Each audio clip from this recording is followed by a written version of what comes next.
টি-20 বিশ্বকাপে আফগানিস্তানের বিপক্ষে দারুণ এক রান তাড়ায় জয় দিয়ে অভিযান শুরু করেছে নিউজিল্যান্ড। শুরুটা অবশ্য ছিল নাটকীয়। মুজিবুর রহমানের টানা 2 বলে বোল্ড হন ফিন অ্যালেন ও রাচিন রাবিন্দ্রা। হ্যাটট্রিকের সম্ভাবনাও তৈরি হয়েছিল, তবে শেষ পর্যন্ত সেই ধাক্কা সামলে নেয় কিউইরা। 184 রানের লক্ষ্য তাড়া করতে নেমে টিম শেফার্ড ও গ্ল্যান ফিলিপস দ্রুত চাপ কাটিয়ে ওঠেন। দুজনের 74 রানের জুটি ম্যাচের মোড় ঘুরিয়ে দেয়। পরে 42 বলে 65 রানের দুর্দান্ত ইনিংস খেলেন শেফার্ড, যা তার প্রথম টি-20 বিশ্বকাপ 50।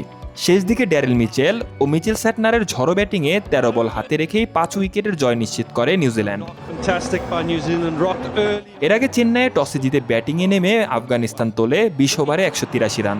গুলবাদিন নাইব খেলেন 35 বলে 65 রানের চমৎকার ইনিংস, যা তার ক্যারিয়ার সেরা।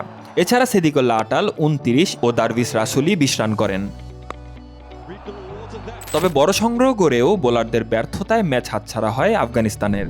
আর রেকর্ড রান তাড়া করে আত্মবিশ্বাসী জয় দিয়েই বিশ্বকাপ মিশন শুরু করল নিউজিল্যান্ড। শাহরিয়ার বাঁধন, স্পোর্টস 24 বিডি।